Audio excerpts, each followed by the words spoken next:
All these bodies are done with the 112 marks of a Buddha, who has completed the 10 stages, achieving the highest perfection of a Bodhisattva, who has been pure from the beginning. O Manjushri, O loving one, with the brilliance of your wisdom, illuminate the darkness and close in my mind, enlighten my intelligence and wisdom, so that I may gain insight into the Buddha's words and the texts that explain them.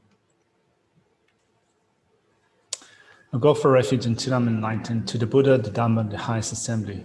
From the accumulations that I collect by listening to the teachings, may I attain the state of a Buddha to be able to benefit all sentient beings. I go for refuge until I'm enlightened to the Buddha, the Dharma, the highest assembly. From the accumulations that I collect by listening to the teachings, may I attain the state of a Buddha to be able to benefit all sentient beings. I go for refuge until I'm enlightened to the Buddha, the Dharma, and the highest assembly. By the accumulations that I collect by listening to the teachings, may I attain the state of a Buddha to be able to benefit all sentient beings. It's quite weird, when there are different verses for refuge and bodhicitta, right? So when you listen to teachings, you say this.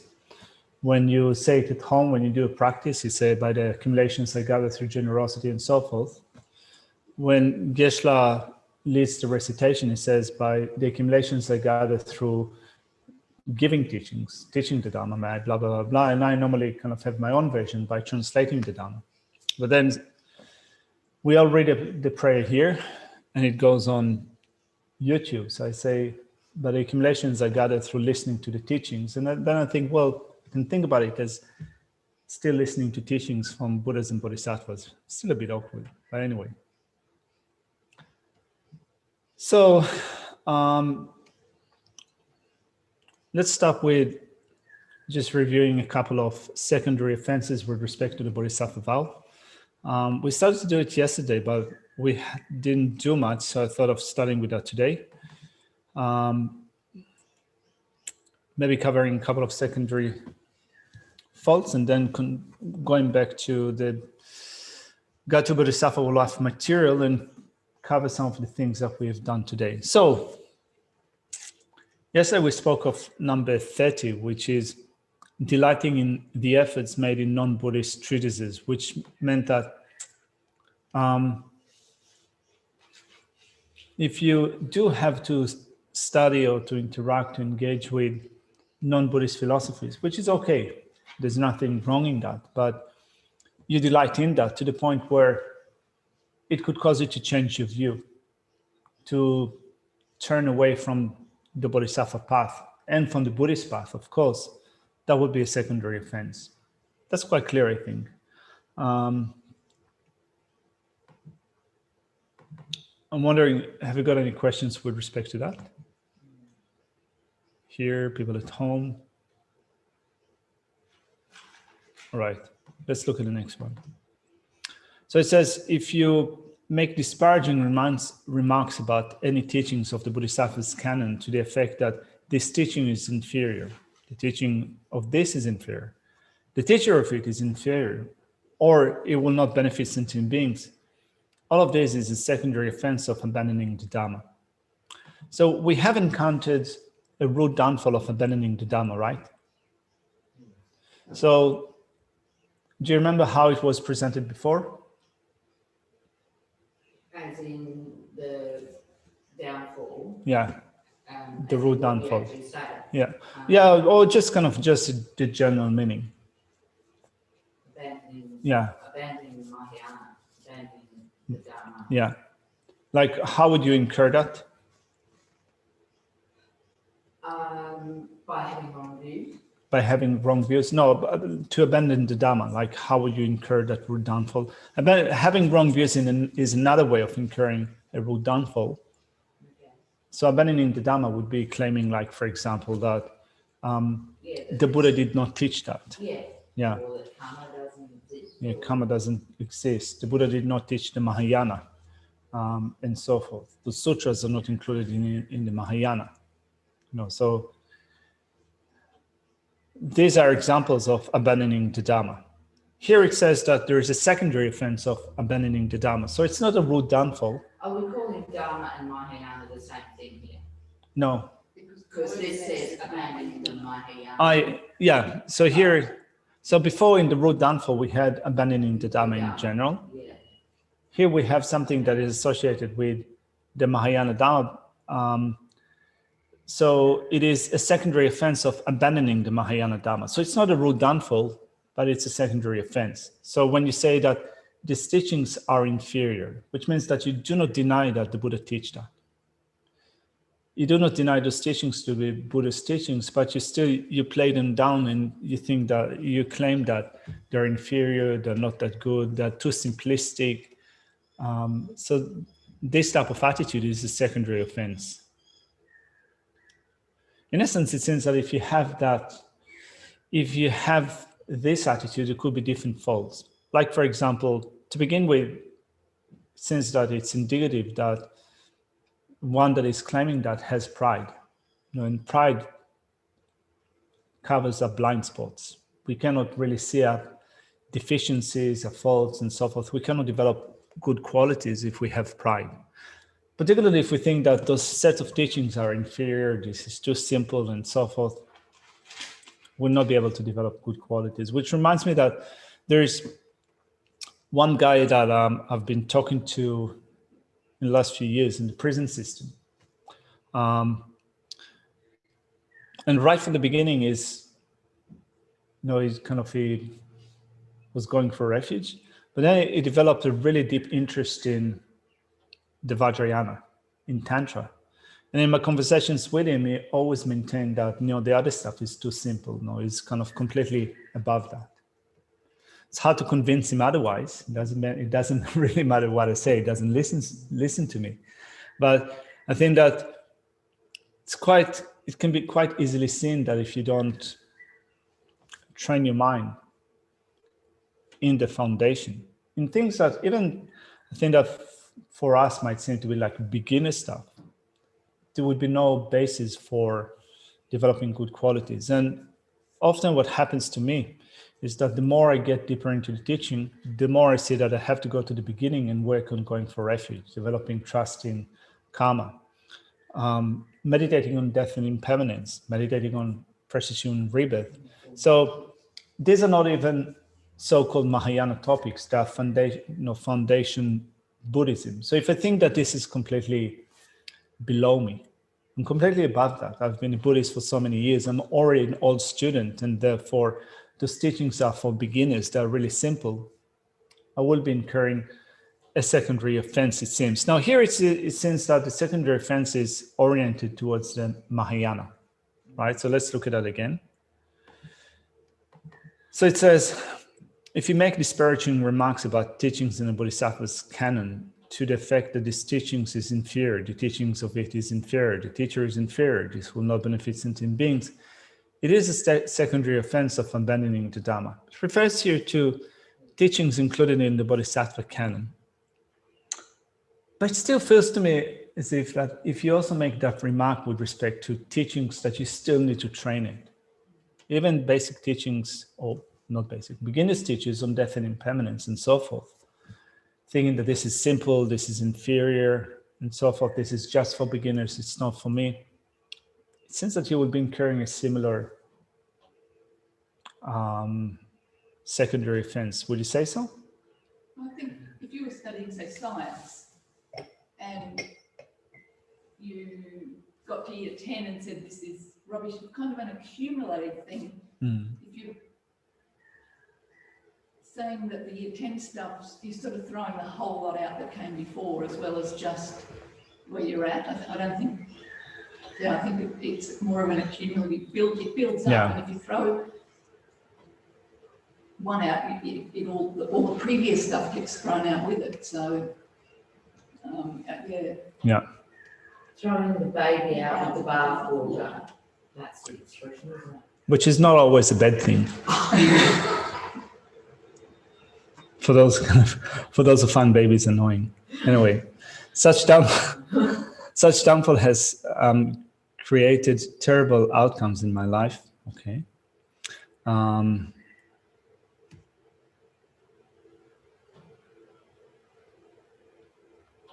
All right. Yeah, Jason summarized it. It can all be fixed.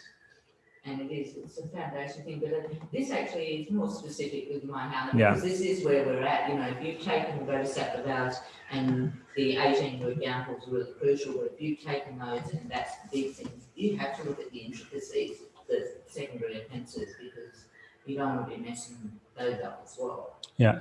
So it's really important that, in particular, we're on the Mahayana path, that we really look after that. I mean, I think that the more you think about it, the more points for self-reflection that can come up in our mind. Like, for example, there are parts of the teachings that we sometimes find not interesting. I mean, and it happens. Like, for example, we've studied before a topic that is called grounds and paths, sutra grounds and paths, which also present the grounds and paths from a sutra perspective, but also from a Mahayana perspective. I love this material. Other people find it boring. Not only find it boring, we had people that said before that they don't think that you have to study something like that. So then when you think of what this section is saying here, it seems that it's saying that if you think that this is not something that I need to study, it is included within the teachings of the Buddha. So presentations such as grounds and paths are not just something that was made up. Those set of teachings are extracted from the teachings of the Buddha. So I think that it is valid based upon a personal experience to think that this topic is a little bit boring. I find it a little bit boring, and someone else might find it inspiring. But if you come to think that I don't find it that interesting and therefore I don't need to do it, the set of teaching is simple, I don't need to do it, there is that implication that you're totally above it, that you don't need it, which then, at least from the viewpoint of a secondary offense, we need to be careful, right? So one thing to say, it's less interesting than this, but it's a totally different thing to say, I don't need it. That's right. Yeah. You can be bored with it, you still need to do it. Yes. Well, we know that anyway, like every time you hear a teaching that you do, there's something new every time, or it makes you understand something better every time. So you just can't ignore anything, really. And also there is another point that is not, I think that it's not explicitly what this secondary offense is saying, but it's coming up quite often. So we find the teachings on emptiness to be difficult sometimes. It requires a lot of thinking. It requires also an in-depth approach, and also it requires also studying some other materials. In order to, if you go into extensive teachings on emptiness, you need to, first of all, begin with studying tenets. You also need to study a bit of logic in order to be able to know how to construct a logical argument. So it is very likely that when His teaches stuff, when the Geshes teach that, they will teach it in a way that they were taught in the monastery, which means that it will be taught in a debate format. There would be an argument and then a counter-argument. If the teachings are very involved, the teacher would ask you, do you agree with that? Is that pervasive? Is that not pervasive? So there would be a lot of background material that you need to study in order to be able to study the middle way view in a precise way. So it's hard, right? So then saying that, well, this is way too hard, and I don't think that you actually need to do it in order to meditate on emptiness. Maybe it's slightly related to that. Not directly, but also there's that implication that there's some teachings in the Bodhisattva canon that are not related to you. Maybe not inferior, but you don't need to do it. Kind of, you're above that. I mean, it happens to me also, in certain situations, where particularly when laziness creeps in, laziness keeps telling us, coming up with different arguments why we don't have to do something. Right? So, and we believe that because we don't want to do it. Part of it is to work hard, so I don't want to work hard, and therefore I don't need to work hard. I don't need to do it. I don't need to study this material. I can meditate without that. It happens. All right. I mean, there's some section when Geshe Sering was still here. we've studied a topic that is called reasons and logic, Tariq. It's complicated. And the first time round that we studied it, I didn't like it. I thought it's tedious. I thought that it's a little bit boring. You know, I had a lot of resistance. And then my mom was sick for many years. And she was kind of for a few years on the verge of like passing away, and me having to fly all the way to Israel for a funeral and so forth. So we started studying Tariq, reasons and logic. And kind of in the first or second week, I found myself, I don't like this material. You know, if my mom dies, at least let it be on Tariq. 6 weeks, she passed away. I missed out on the last 2 weeks of Tariq and went to Israel. But then in hindsight, kind of I missed on 2 really essential weeks of teachings that could have been really helpful in my work later on. I was saved by the bell. Anyway, so that's number 31. Let's look at the next one. If out of pride or anger, you praise yourself and or belittle someone else, it is a secondary offense of praising oneself and belittling others. So we had also something like that. Yeah, we had something like that within the root downfall. So that's the first one. Yeah, that's the first one. So any ideas why this is here mentioned as a secondary offense? Pride and anger are like just everywhere, so they just got to keep telling us. Well, it is related to pride or anger. Previously, within the root downfalls, the first root downfall said it when we had a look at it. Explanation was that if you have an attachment to gain and honor, and because of your attachment to gain and honor, you praise yourself and belittle others, it's a root downfall. Actually, we can look at that. Let's look at that. So the motivation is different, right? So if out of attachment to material gain and honor, you praise yourself or belittle someone of good qualities, it is a root downfall of praising yourself and belittling others. So the motivational power here is attachment. Within the secondary offense, it is pride or anger. You praise yourself and belittle someone else. I mean, it's interesting because anger is considered to be such a negative affliction, and still praising yourself and belittling others motivated by anger is a secondary offense, whereas when you do it because of attachment, it is a root downfall. So don't, I guess, basically.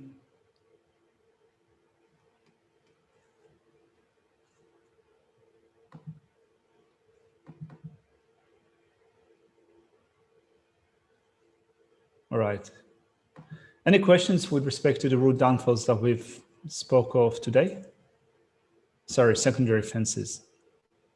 So Shannon says, pride seems so close to attachment for how people see you.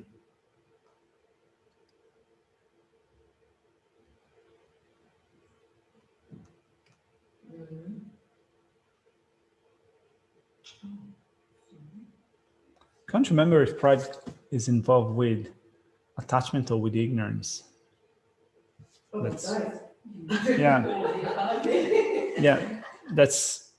It sounds they could be involved with both. Let's check it out quickly. Pride, would that be in the mental factors thingy? That's within the 6 root afflictions.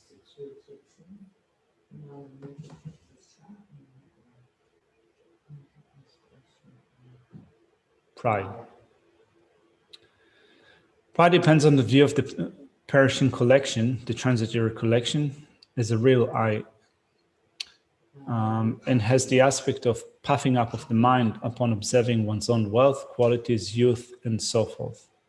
Acts as support for disrespecting and suffering. But I think that, as Shannon said, it can also be involved with attachment. I mean, well, when we start talking about one's own wealth, qualities. There's your attachment. When we're thinking of your wealth, you're attached to your material. Oh, yeah. And attachment to an inherently existing I. Sorry, I didn't share it with people. Yeah. But the pride came up in the one previous too, so praising oneself and belittling others it's similar to saying, well, I don't need to do, I'm better than that, I don't need to do all that other stuff. It's beneath me. I don't need you to. Yeah. And I just know I do. Now I need I every need it bit. all. All right. Let's then go back to what we've done today. So just to see where we are in the text, we started with being patient with those who would belittle you and so forth. So remember that there were 4 objects that Shantideva mentioned, objects that are objects of anger. You can say that act as conditions for anger. So suffering, Contempt, harsh words, and unpleasant, rumors, bad rumors. yeah, unpleasant rumors, talk, and so forth. So here Shantideva explains that in being patient with those who would belittle you and so forth, which means have a sense of contempt to you. Lama Tsongkhapa, by the way, explains that in Dharma and Chenmo in pages 167, 168. It's also a good explanation. Maybe we'll look at some of it today. But anyway, this is what we've covered today. But before that, we finished the reflection on unwanted occurrences being due to one's own fault when someone is harming you, which means that you get what you do not want. So let's just finish that section. So we spoke, I think, twice of the meaning of the actual, right? So reflecting on the harm brought upon you by another is your own fault, which means that you've created the karma for that. That's the first point. The cause of suffering is the disadvantage of having taken a body. So we have a body. Our body is in the nature of suffering. It is a contaminated, appropriated aggregate that we have assumed. So when we are being harmed, both the person harming us, but also we have contributed to the possibility of being harmed. So we get angry with another, but we don't really get angry with ourselves for having taken a body that is susceptible to suffering. So of course, we don't need to get angry with ourselves, but because we don't get angry with ourselves, it's not reasonable to get angry at another person. All right. Seeing it is a disadvantage of having craved the causes of suffering in a former life. So Geshe-la explained it in one way, kind of in creating causes in terms of attachment. And I think that I've said that, I think that you can also look at that from the viewpoint of the 12 links of dependent arising, which cause you to again and again take another rebirth in samsara and thereby experience suffering. So we have links 8 and 9. 8 and 9, yeah, craving and grasping. So we have created those links in former lives. We have craved the cause of suffering. We have craved for the contaminated, appropriated aggregate. But you can just as well say that we've craved also suffering of change. And on account of craving suffering of change, we have acted in ways that have contributed to suffering in this life. Now, we have many different types of craving and attachment. So that's what this point says. As it is one's own karma that presses others into bringing suffering upon us, it is unreasonable to be furious with them, which is a kind of a really nice way of looking at this situation. I think that, as we said before in reading from Lama Tsongkhapa's commentary in the Lamrim Chenmo, it says, because of actions that we've done before, others are drawn towards harming us. So I think that I said yesterday, suppose that I punch Dechen, she'll be drawn to punch me back. So in that sense, I've created the karma that also makes others harm me. Of course, as we said yesterday, when they're motivated by anger and they harm me, they're also creating negative actions. But the whole point in looking at these verses is to say that it's not that the situation is happening to me from the outside. It doesn't have to do anything with me. because of my previous karma, I've summoned others to harm me, so to speak. I summoned them, I called them, I invited them to harm me. So, and then fear itself is erroneous and thus unreasonable. In verses 48 and 49, also Geshe explained that in his session. And also I think that we had a discussion about it I think that in relation to Matt's question. So altogether, the summary of this point that reflecting on unwanted occurrences being due to one's own faults, stuff, we have created the karma to be harmed. We have given rise to a contaminated aggregate. We are involved in karma that draw others to harm us. So there's no surprise that we are being harmed. And also, when others are harming us, they say that they are creating negativity. So they will be born also they could be born in a hellish state of existence on account of harming us. But we can protect ourselves if we cultivate patience. So if we respond to harm with getting angry, we are creating further causes for suffering in the future. And any virtues that we do decline as well. Yeah, and any virtue that we have will decline. That's spot on. And also,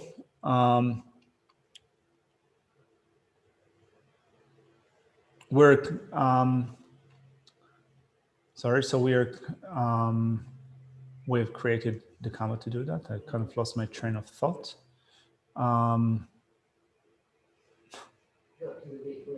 We've created it ourselves. We've got the body. All right, yeah. So if we cultivate patience, we create merit. We don't retaliate. We also do not allow virtue to degenerate. I think that this is what you said, right?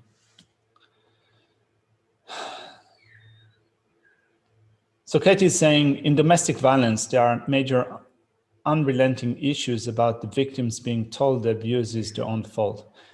And this is why, as I said before, it is something when we practice the Mahayana Bodhisattva conduct, it's for ourselves. It's not that we tell others that this is their problem for creating the karma.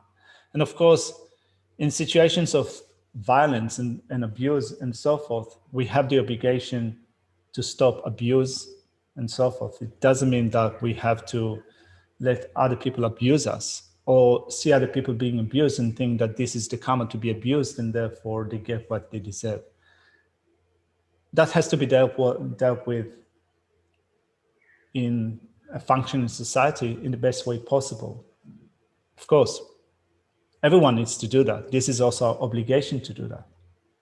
But as Mahayana practitioners, on top of that, in order to then look at our own anger and prevent anger from arising, here Shantideva suggests some tools, right? So you can stop violence, you can stop abuse. It can be stopped skillfully without hatred or animosity. Now, of course, if you if you're dealing with someone in a domestic violence situation or another kind of abuse situation, before you give them Mahayana instructions, there's some basic protection tools that should be implemented, right? So we don't rush to tell them that to practice the Mahayana, to practice mind training, before we make sure that they're safe physically and mentally. From our side, we should be looking at that situation of domestic violence, wanting to protect both the victim and the perpetrator. We shouldn't be wanting to stop that perpetrator so that they're not creating more negative karma for themselves. Yeah. So it's kind of a double barrel. We Yeah. really want to stop it for the sake of both of them. Yeah. But again, kind of now we're looking at how we practice it in our own mind. Now, if you have violence intervention protocols wherever you live, first and foremost, they should be implemented. If you're a practitioner and you experience a situation in which someone is doing something to you, someone is harming you, of course you should stop that harm. But on top of that, as a Mahayana practitioner, this is what you do in order to stop anger, hatred, and so forth. So, yeah, okay, kind of, go forward without animosity, protection tools to practice, to protect our own mind. Yeah, unfortunately, we do experience, in general, people can experience horrific abuse or difficult situations. I think that often, in order to practice something like that, you need to create, first of all, a solid or stable baseline that you can work with. Sometimes practices like that could be more advanced practices in thinking of how karma that I've accumulated in past life has contributed to a situation like that. It could be something that it may be more a high-level practice, something that is more advanced, a more difficult thing to think of. First of all, we need as practitioners to create a solid baseline for our practice, to start small, and then see if we can add more to it. If we become too spread out in our practice, if there's no foundation for our practice, things like that, I think, not only would not work, they could also give rise to a greater resistance. So keep in mind that such a Mahayana practice, particularly the perfection of patience, is a high-level practice. It's not that it is the type of tool that you would give anyone. But it's still, you can still draw from some of the things that Shantideva says, maybe not in relation to karma, but other things, and apply it to someone that is experiencing a difficult situation. I think that some advice is still pretty potent, like, for example, what we've covered today. We'll get to that, but just kind of to preempt that. So if someone is saying something that you dislike, something that you find, someone belittles you, disparages, and so forth, Shantideva is saying that, but it doesn't really harm your body. It doesn't harm your mind, because your mind is non-physical. Of course, we get offended, but words cannot harm the mind like weapons can harm the body. We do say that words are sometimes as sharp as a knife, right? They can cut you down. It's like a cleaver that comes down and completely separates time before and after. But still, when you think about words, they don't change who you are. Yeah, they're just words. So I think that you can use this type of argumentation to someone that's experiencing a difficult situation. Not even a Buddhist. Karma is probably for someone that believes in karma. Back in decades ago, again, not for there, but that whole originally schoolyard bullying was always dealt with sticks and stones to break the bones and names, to harm you. So the thing that's like, don't listen to them. Obviously that's not always like, but that's kind of exactly, I guess, what they were trying to enforce as well. Is that they're just names. It's not what you can tell children to understand, but it's that's the, I guess, what they're trying to get at is that words can't really name. Can't hurt you. I mean, you can draw points from what Shantideva says here, and try to teach it to a child in order not to face certain difficult situations, bullying and so forth. But still, sometimes I think that those practices are really high-level practices. They could be useful, but they're still high-level practices. They're not necessarily going to be very effective to a small child that still needs a greater care and protection. It's really hard to make a child understand that, don't worry, it's just names. It just doesn't wash. That hurts them more. I mean, you can introduce some of the things that Shantideva says here to a child, or to someone that maybe is more into looking at the situation not in a deep way, but on the surface, and it's okay. But this is really high stuff. I mean, it's not simple. It sounds simple to understand. It's definitely not easy to put into practice, and it needs to be put in a bigger context of karma, but also the development of the mind of enlightenment and bodhicitta that is aiming at the welfare of others. talking to someone yesterday who works in women's health and does mammograms and all that sort of stuff, and she was saying how she loves her job, but some people, they just come in and they complain about this, and they're basically scared because they've been there for a potential cancer diagnosis, you know. And yes, having just gone through all this, I'm going, oh, there's so much I could tell you about patients. Yeah. But, you know, basically all I could say was, yeah, it's the cancer they're scared of, it's the cancer they're grumpy at, it's not you, don't take it personally, you know. It's hard, yeah.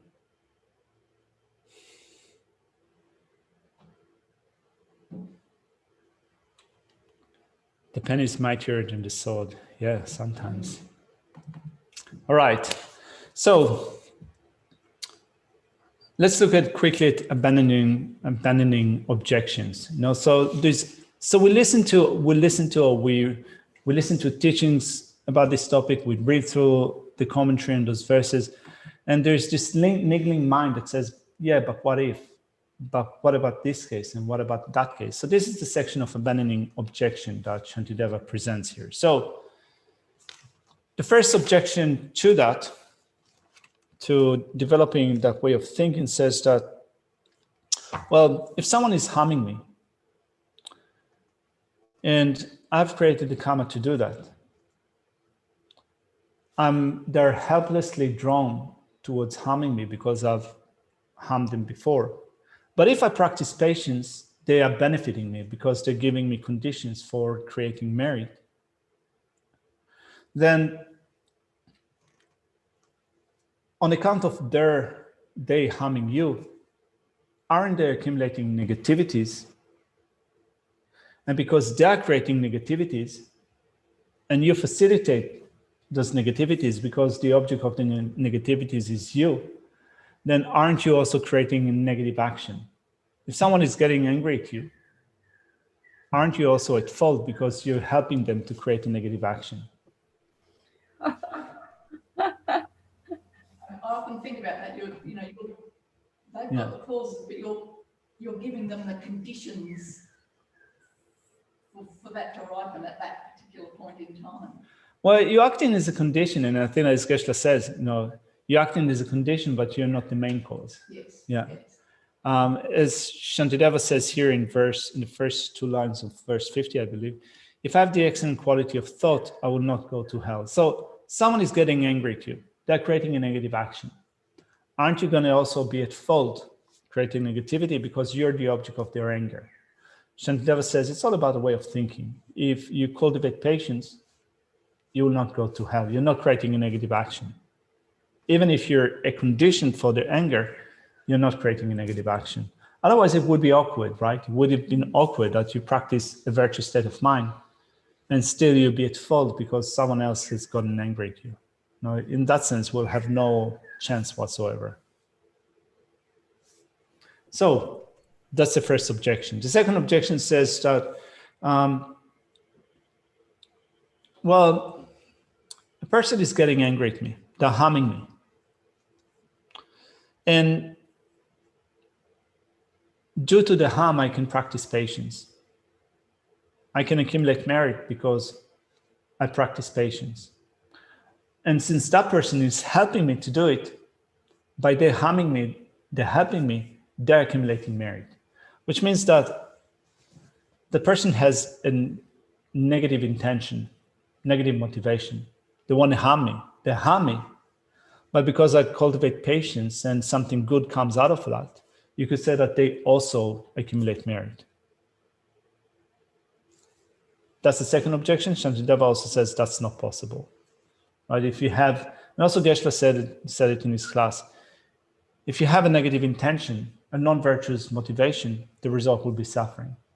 It is not possible for a result of non-virtue to be happiness. Shantideva says with respect to that, if I'm protecting myself, how will they accrue merit here?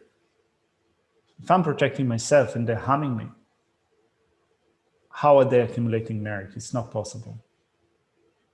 Nothing positive going on in their mind. Nothing positive is going on in the mind. And as Geshe says, you can still say that they're creating a contact, creating a connection with us. And we think, may I attend a state of enlightenment for your sake? We're also creating a link with them. So they're getting angry with us. And we still think, for your sake, I will become enlightened. We're creating a connection through which in the future we'll be able to benefit that person. Not now maybe, but in the future.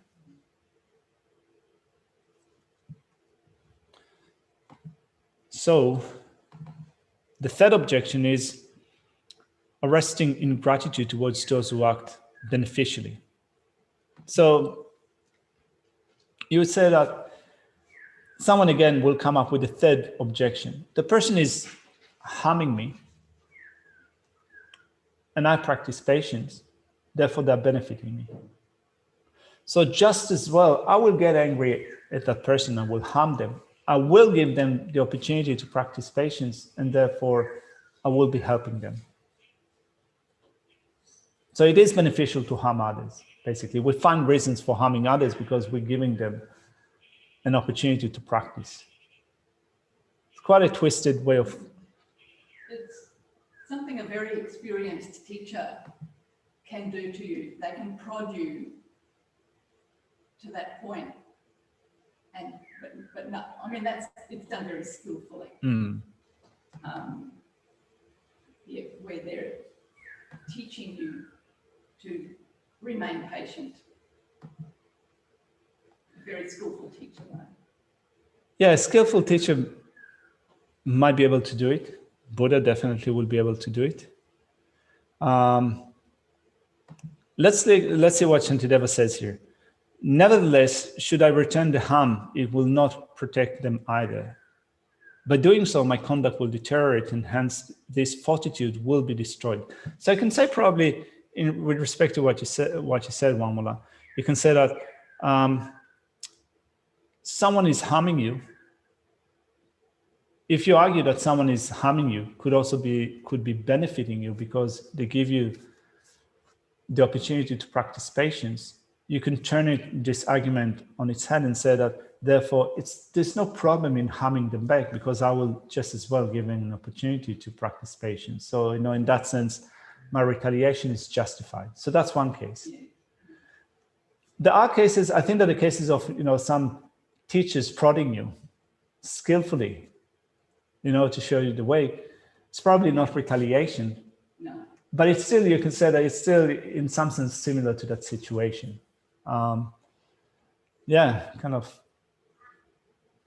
It's quite hard when they do it. I remember that when I was studying Tibetan in India, the translators program, I've heard some other translators say that it's really good when the teacher is being critical of you and being a bit rough with you or criticizing you in front of everyone because they're kind of reducing your pride and so forth. So I was really geared up for that happening, but when it started happening to me, let me tell you, I did not like that at all. Yeah. So they can do that skillfully, but it's painful. All right. So these are the objections. Let's look at then the next section that says, being patient with those who belittle you and so forth. So despising and belittling does not harm one's body. So within the 8 worldly concerns, right? So we have liking gain, disliking no gain, liking happiness, disliking suffering, liking praise, disliking blame, and liking fame and disliking infamy. So when we react to a certain situation, when we're being belittled, someone has a sense of contempt to us, and we react to that badly. First of all, it is likely that we are affected by the 8 worldly concerns. I think probably all of us have had experiences of something like that, and we know that this is painful. So Shantideva says here, it doesn't really harm your body. It doesn't also harm your mind because your mind is not physical. I mean, of course, you can say that, on some level, we experience pain in our mind. But then when we think of why we experience pain, after all, the mind is not material. It's not a physical thing. It cannot be harmed. Just illustrates probably how unreasonable it is, irrational it is to be affected by such words. I mean, we can say that, but it's still painful when we're being criticized, right? And this is why those practices become high-level practices. It just shows us how shallow our mind really is. Yeah. Because we react without thinking. Totally. Geshe Jamin used to say that, it says that suppose that you need to develop a really good discernment of yourself. You really need to honestly acknowledge your faults, to be honest with yourself, to know, to have a self-assessment, to know where you're lacking. Of course, you can think about it in relation to your body, but mainly with respect to your mind. But also, you can do just as well the same with your good qualities. You know where your strengths are. So that when someone is criticizing you, if they're telling the truth, why are you offended? So first of all, we live at a time in which people put quite a lot of emphasis on body image. I mean, it's quite hard because we are being constantly bombarded by the television, internet, and so forth with different things that make us feel inadequate, not beautiful enough, not fit enough, not thin enough. I mean, this is how marketing works, right? It makes us feel that there's something that is not really sufficient in our current state. And if we only get a new thing, it will make us better.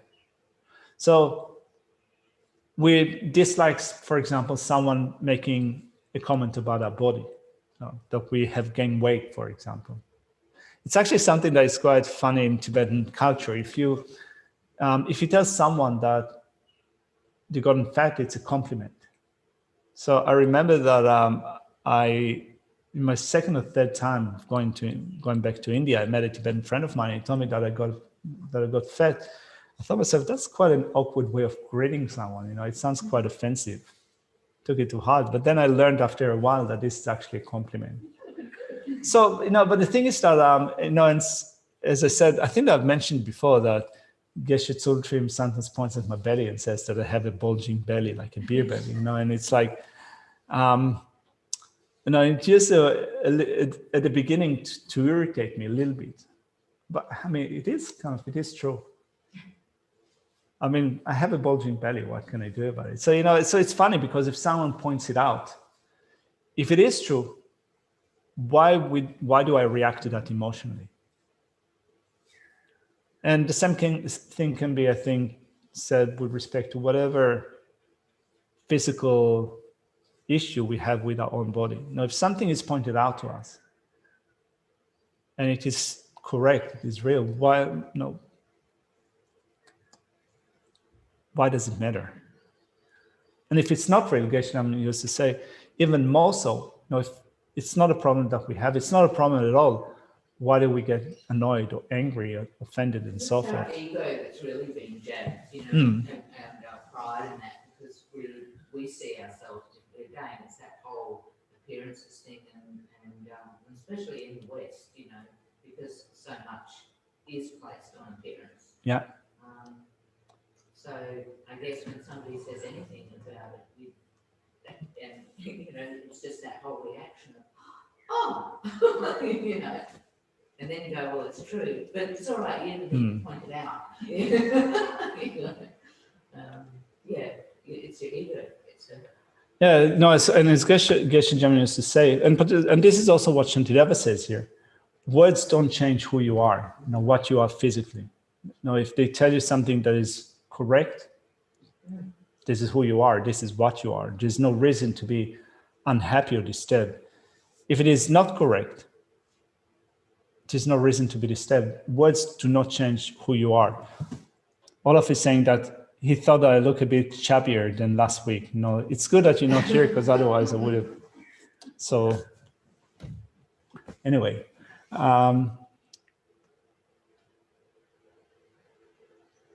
then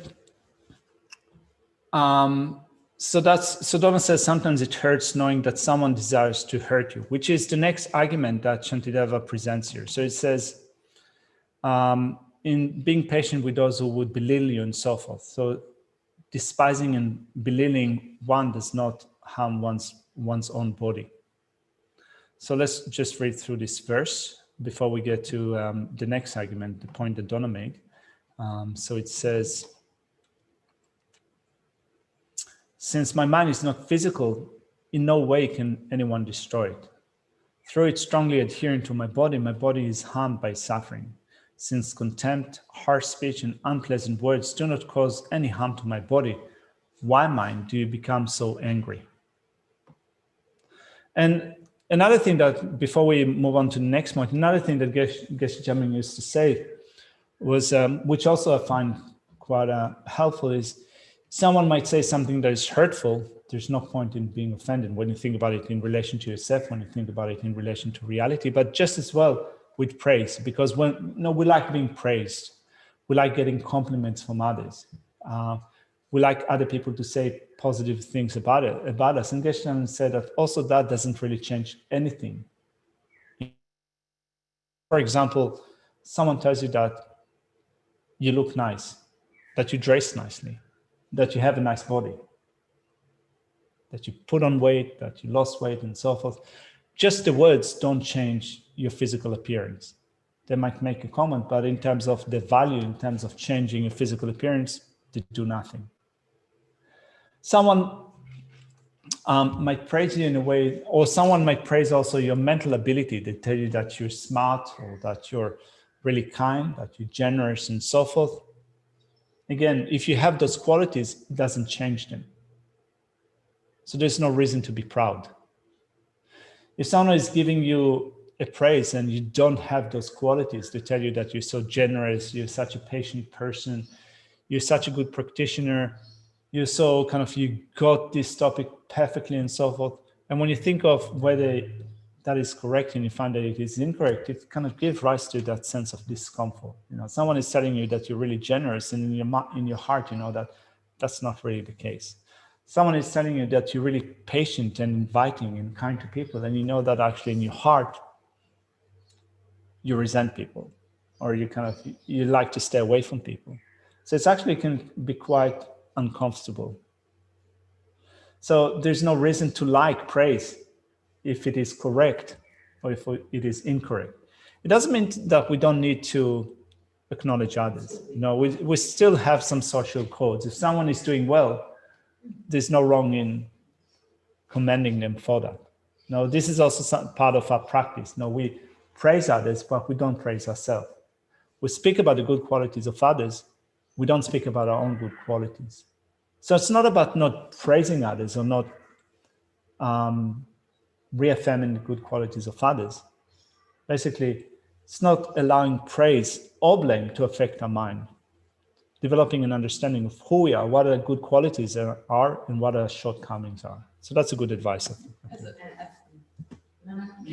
As a new nun, we're learning so much and always being told, you didn't quite get that right, or you've got that right, or whatever. We need that because it's a part of learning. Yeah. But you need to see it for what it is, a part of the process of learning, not saying whether you are. It's not the same as saying you're a good person or a bad person. It's just saying what you did then could be better, or no, that's good enough. So it's just when it goes outside, when your mind takes it outside of the process of learning and builds on it, which it does so often. Yeah, reacting to things emotionally in an emotive way. Yeah. All right, let's look at the next point, which I think that this is the point that Donna was making. So it is unreasonable for one to be furious with a person who is in a rage. So although this headline speaks about someone who is in a rage, someone who is furious, still when you look at the way that Shantideva says here, it is more, I think, softer, not as extreme. So it says, if others disliking me will not devour me, either in this or in another life, why do I not want it? So it is possible that we know that someone dislikes us. I mean, we know that. I think we have encountered situations in our life where we found that someone just doesn't like us. It can be hurtful. But this is what Shantideva says here, particularly with respect to the practice of patience. Again, if a person doesn't like you, it could be hurtful. It doesn't harm your body. Or just their sense of dislike doesn't harm your body. It doesn't harm your mind. Of course, they can act in a negative way because they dislike you, but just the mere fact that they disliked you doesn't really change who you are. It doesn't harm your body, doesn't harm your mind. So why are we affected by that? I mean, it's easier said than done. It's not pleasant to be around people who we suspect or know that they dislike us. I mean, we still feel offended or hurt, right? And that's the point that Shantideva points out here, which makes it hard to practice patience. So Donna was saying, sometimes it hurts knowing that someone desires to hurt us. Yeah. I mean, there are people that, if we fail, if we do not do well, if we don't get what we want, it will make them happy. Yeah, it happens. That's human society, isn't it? Or humans in general affected by afflictions, including us. When we think of, for example, politicians that we dislike, I mean, of course, in terms of elections, if we dislike that politician, we would not like them to be voted in. But apart from that, also in the personal life, often with kind of our sense of dislike to them, also creeps into whatever they do otherwise, not in politics, either in their business, social relationship, and so forth. We actually wish them to a certain degree to be unsuccessful. Maybe not overtly, but inside in our mind, kind of, we wish different things to befall upon them. So it happens to us, but also it happens to others. But still, as Shantideva says here, from the perspective of practicing patience, which is not allowing your mind to be affected by contempt, not allowing your mind to be affected by harm and so forth. If you want to practice patience, this is how you think about it. Others' words do not change who you are. They don't harm your body. They also don't change your mind. If others dislike you, that will not eliminate you in this life, in future lifetimes. The actions can, and there's other ways that you can deal with that. But just the mere of someone disliking you is not a reason for mental disturbance. This is what Shantideva is pointing out here. Any questions before we leave it here for now?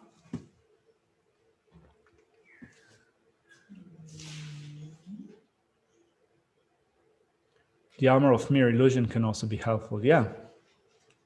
Yeah, I guess particularly in such situations, where, as we said, words can be much more painful than physical injury. So even more so in such situation, it's good to remind ourselves that there is no inherently existing essence, not in the speaker, not in the words, and also not in ourselves. And as such, there is nothing that is inherently damaged. And sometimes, we get so caught up in our thoughts. Sometimes it's our own exaggeration too. And, you think somebody doesn't like you. You think, when in fact, that's not really the case. It's just sometimes somebody can just say one thing and then there's a story that kind of... Yeah, it's like it's not really anything like that at all. It's exaggeration. Our mind likes to exaggerate. Yeah. All right. Thank you. Thank you.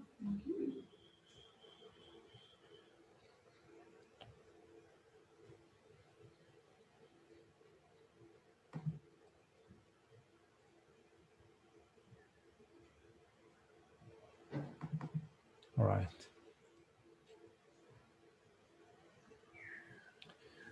Due to this virtue, may I quickly become a Guru Buddha and lead all transmigratory beings without exception to that state. May the precious Supreme Bodhisattva not yet born arise. May that arisen not decline, but increase more and more. In this land encircled by snowy mountains, here is the source of all happiness and good. all-powerful Chinrezig and Gyatso, please remain until samsara ends. You uphold the subduer's moral way, who serves as a bountiful bearer of all, sustaining, preserving, and spreading Majjunath's victorious doctrine, who masterfully accomplishes magnificent prayers honoring the three jewels. Protector of myself and others, your disciples, please live long. Thank you everybody.